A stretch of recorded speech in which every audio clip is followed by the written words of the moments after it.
Hi hello. ಇವತ್ತು ನಾನು ನಿಮಗೆ ಸಖತ್ ಹೆಲ್ತಿ ಆದಂತಹ ಟೇಸ್ಟಿ ಆದಂತಹ ಕುಕುಂಬರ್ ಕೇಕ್ ಅನ್ನ ಮಾಡಿ ತೋರಿಸ್ತಾ ಇದ್ದೀನಿ. ಹೌದು, ತುಂಬಾ ಅಂದ್ರೆ ತುಂಬಾನೇ ರುಚಿಯಾಗಿರುತ್ತೆ. ಖಂಡಿತವಾಗಿ ಒಮ್ಮೆ ಟ್ರೈ ಮಾಡಿ ನೋಡಿ. ಮನೆಯಲ್ಲಿ ಚಿಕ್ಕವರಿಂದ ದೊಡ್ಡವರವರೆಗೂ ಎಲ್ಲರೂ ಸಹ ಇಷ್ಟಪಟ್ಟು ತಿಂತಾರೆ. ಬನ್ನಿ ನೋಡೋಣ ಯಾವ ರೀತಿ ಮಾಡಬೇಕು ಅಂತ. ಮೊದಲಿಗೆ ಒಂದು ಪಾತ್ರೆಯಲ್ಲಿ ನಾನಿಲ್ಲಿ 1.5 ಕಪ್ನಷ್ಟು ಅಕ್ಕಿಯನ್ನ ಆಡ್ ಮಾಡ್ಕೊಳ್ತಾ ಇದ್ದೀನಿ. ನಾನಿಲ್ಲಿ ಊಟದ ಅಕ್ಕಿಯನ್ನ ಹಾಕೊಳ್ತಾ ಇದ್ದೀನಿ. ನೀವು ಬೇಕಾದ್ರೆ ನಾರ್ಮಲ್ ಸೊಸೈಟಿ ಅಕ್ಕಿ ಏನಾದ್ರೂ ಸಹ ಯೂಸ್ ಮಾಡಬಹುದು. ನಂತರ ಇದನ್ನ ಒಂದು 2 ರಿಂದ 3 ಸಾರಿ ಚೆನ್ನಾಗಿ ವಾಶ್ ಮಾಡ್ಕೋಬೇಕಾಗುತ್ತೆ. ಇನ್ನು ನನ್ನ ಚಾನೆಲ್ ನಲ್ಲಿ ಸುಮಾರು ಕುಕಿಂಗ್ ವಿಡಿಯೋಸ್ ಗಳನ್ನ ಅಪ್ಲೋಡ್ ಮಾಡಿದ್ದೀನಿ. ಅವುಗಳನ್ನು ಸಹ ನೋಡಿ ಟ್ರೈ ಮಾಡಿ ಬಂದು ಕಮೆಂಟ್ ಮೂಲಕ ತಿಳಿಸಿ.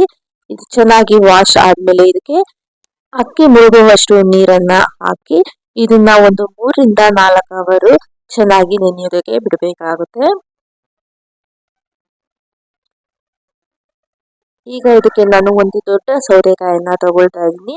ಆ ಕಡೆ ಈ ಕಡೆ ಸೈಡ್ ನಲ್ಲಿ ಸೌತೆಕಾಯನ್ನ ಕಟ್ ಮಾಡಿ ಚೆನ್ನಾಗಿ ವಿಷನೆಲ್ಲ ತೆಗೆದು ನಂತರ ನಾನು ತೋರಿಸುವಂತಹ ರೀತಿಯಲ್ಲಿ ಸೌತೆಕಾಯನ್ನ ಸಿಪ್ಪೆ ಸಮೇತನೇ ಕಟ್ ಮಾಡ್ಕೋಬೇಕಾಗುತ್ತೆ.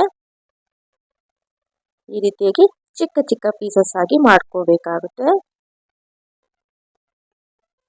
ಇದಲ್ಲದೆ ನನ್ನ ಚಾನೆಲ್ ನಲ್ಲಿ ಸುಮಾರು ಲಾಗ್ಸ್ ಗಳನ್ನು ಸಹ ಅಪ್ಲೋಡ್ ಮಾಡಿದ್ದೀನಿ. ಅವುಗಳನ್ನು ಸಹ ನೋಡಿ ಹೀಗೆ ಕಮೆಂಟ್ ಮೂಲಕ ತಿಳಿಸಿ. ನೋಡ್ತಾ ಇರ್ಬೋದು, ಈ ರೀತಿಯಾಗಿ ಕಟ್ ಮಾಡಿ ಸೈಡ್ ಅಲ್ಲಿ ಎತ್ತಿಟ್ಕೊಳ್ಳಿ. ಈಗ ನೋಡ್ತಾ ಇರ್ಬೋದು, ಒಂದು 4 ಅವರ್ ಆದ್ಮೇಲೆ ತೋರಿಸ್ತಾ ಇದ್ದೀನಿ. ಅಕ್ಕಿ ಚೆನ್ನಾಗಿ ನೆಂದಿದೆ.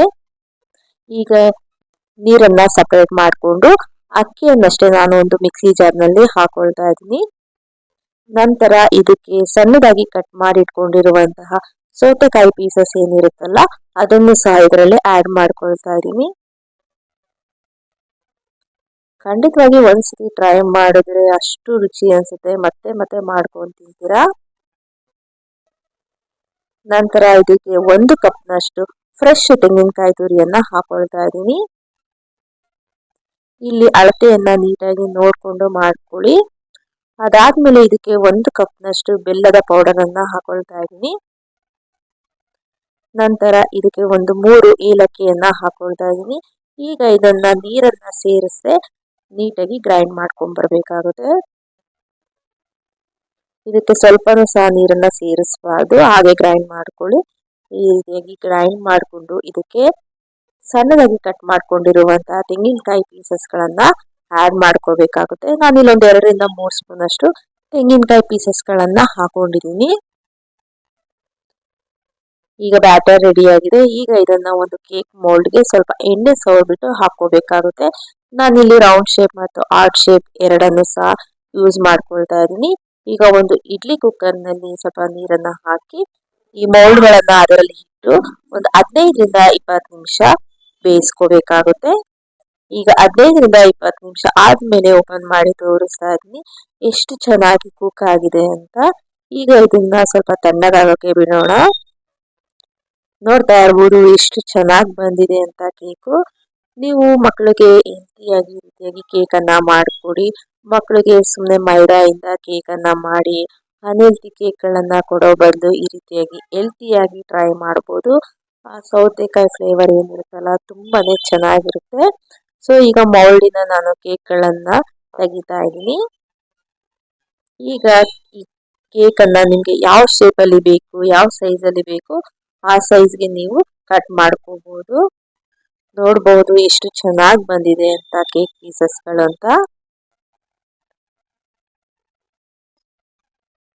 ಮತ್ತೆ ಇದು ಹೆಲ್ತಿಗೂ ಸಹ ತುಂಬಾನೇ ಒಳ್ಳೇದಂತಾನೆ ಹೇಳ್ಬೋದು.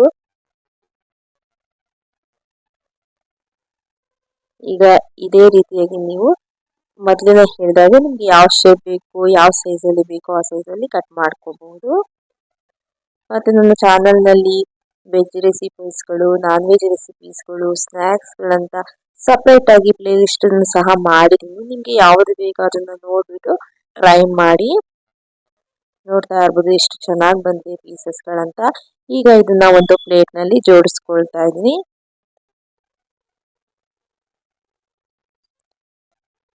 ನೋಡಿದ್ರಲ್ಲ ಎಷ್ಟು ಚೆನ್ನಾಗಿ ಬಂದಿದೆ ಅಂತ. ನನಗಂತೂ ಪರ್ಸನಲಿ ತುಂಬಾನೇ ಇಷ್ಟ ಆಯ್ತು. ಮಾಡ್ತಾನೆ ಸ್ವಲ್ಪ ಖಾಲಿ ಮಾಡ್ಬಿಟ್ವಿ, ಅಷ್ಟು ಚೆನ್ನಾಗಿತ್ತು.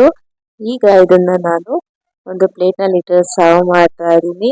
ಹಾಗೆ ಒಂದು ಪೀಸ್ ಅನ್ನು ಸಹ ನಿಮ್ಗೆ ತೋರಿಸ್ತಾ ಇದೀನಿ, ನೋಡ್ತಾ ಇರ್ಬೋದು ಎಷ್ಟು ಚೆನ್ನಾಗಿ ಬಂದಿದೆ ಅಂತ. ಈಗ ಇದನ್ನ ಟೇಸ್ಟ್ ಮಾಡೋಣ ಬನ್ನಿ. ನೀವು ಹೊರಗಡೆ ತುಂಬಾ ದುಡ್ಡು ಕೊಟ್ಟು ಸ್ವೀಟ್ ಗಳನ್ನ ತಂದು ಆರೋಗ್ಯನ ಕೆಡಿಸ್ಕೊಳ್ಳೋ ಬದಲು ಈ ರೀತಿಯಾಗಿ ಹೆಲ್ತಿ ಆದಂತಹ ಸ್ವೀಟ್ ಗಳನ್ನ ಮಾಡ್ಕೊಂತೀನಿ. ಈ ವಿಡಿಯೋ ಇಷ್ಟ ಆಗಿದ್ರೆ ಲೈಕ್ ಮಾಡಿ, ಶೇರ್ ಮಾಡಿ, ಕಮೆಂಟ್ ಮಾಡಿ. Thank you so much and bye.